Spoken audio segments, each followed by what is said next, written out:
এত মজার মজার সুস্বাদু খাবার নিয়ে আজকেও আমি আপনাদের সাথে চলে আসলাম একটা স্পেশাল দাওয়াত ব্লগে। আর আজকের এই দাওয়াত ব্লগটা ছিল পিঙ্কি ভাবির বাসায় স্নেহার বাহিরে যাওয়া উপলক্ষে। চলুন দেখে নেওয়া যাক আজকের এই ব্লগটা। হ্যালো, আসসালামু আলাইকুম everyone, welcome to my new blog তুমি আর আমি। স্নেহা আর আদর্শ আমরা চলে এসেছিলাম বড় ফুফুর বাসায়। এখানে বসে আমরা আড্ডা দিচ্ছিলাম। আর এটা হচ্ছে পিঙ্কি ভাবির মেয়ে, আমার একটা ভাতিজি। আর এখানে আমি স্নেহার সাথে একটা স্ন্যাপ নিচ্ছিলাম আর ওকে বলছিলাম সাবধানে থাকার জন্য। খাবারের মেনুতে ছিল চিংড়ি মাছ, সালাদ, ডিমের কোরমা, ভাজি, রোস্ট, পোলাও, ডাল, আরো অনেক কিছু ছিল। পিঙ্কি ভাবি এত অল্প সময়ের মধ্যে এত মজার মজার খাবারের আয়োজন করেছিল যেটা আসলেই বলার মতো না। এখানে আমরা খেতে বসার আগ মুহূর্তে কিছু স্ন্যাপ নিচ্ছিলাম। স্নেহা এখান থেকে খাবারের সব স্ন্যাপ নিচ্ছিল, কিছু গল্প করছিলাম খাবারে বসার আগ মুহূর্তে। খাবারগুলো এত লোভনীয় ছিল আর খাবারগুলো দেখেই বোঝা যাচ্ছিল কি পরিমাণ মজা হতে পারে এই খাবারগুলো। আমরাও এখন সবাই একসাথে বসে খাবার দাবার খাওয়ারও প্রিপারেশন নিয়েছিলাম। আর এই গরু মাংস রান্নাটা পিঙ্কি ভাবির হাতের এত মজা হয় যেটা আসলে বলার মতো না। আর স্পেশালি এই গরু মাংস রান্নাটাই স্নেহাকে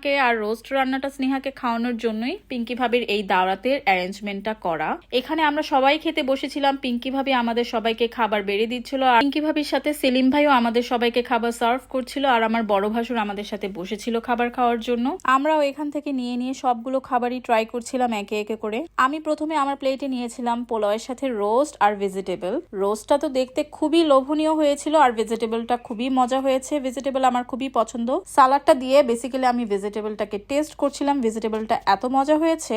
আর রোস্টটা অ্যাকচুয়ালি বাবুর্চির হাতের রান্না ফেল এত মজা হয়েছিল রোস্ট রান্নাটা যেটা আসলে বলার মতো না। রোস্টটা খুবই মজা হয়েছে আর এই রোস্ট আসলে একটা খেলে পোষায় না, এত মজা ছিল। চিংড়ি ভুনাটাও খুবই মজা হয়েছে। একটু একটু ঝাল ঝাল ছিল কারণ সব খাবারই মিষ্টি ছিল। আর এখানের মধ্যে একটু ঝাল খাবারটা খেলে একদম পুরো পারফেক্ট একটা টেক্সচার চলে আসে খাবারের। খাবারটা ওভারঅল খুবই মজা ছিল। আপনাদের ভাইয়ার খাওয়া আগেই শেষ হয়ে গিয়েছে, এখন আমরা বসে খাচ্ছিলাম। এখানে সেলিম ভাইয়া, পিঙ্কি ভাবি, আমি, আদর, স্নেহা, মিথু ভাবি আমরাই এখানে বসে খাচ্ছিলাম। আর আজকের দাওয়াতটা তো একদম স্পেশাল স্নেহার জন্য। আর খাবারের পরে মিষ্টি থাকবেন এটা তো হতেই পারে না। আর মিষ্টি হচ্ছে আমার খুব পছন্দের একটা ডেজার্ট যেটা আসলে খাবারের পর খেলে একদম পুরো খাবারটা পরিপূর্ণ হয়ে যায়। এখানে আপনাদের ভাইয়া মিষ্টি খাচ্ছিল। খাবারের শেষটা আসলে মিষ্টি দিয়েই হলো। আর আমাদের ব্লগটাও আজকে এখানে আমি শেষ করছি। আমার নেক্সট ব্লগে আবার আপনাদের সাথে দেখা হবে। ততক্ষণে আল্লাহ হাফেজ।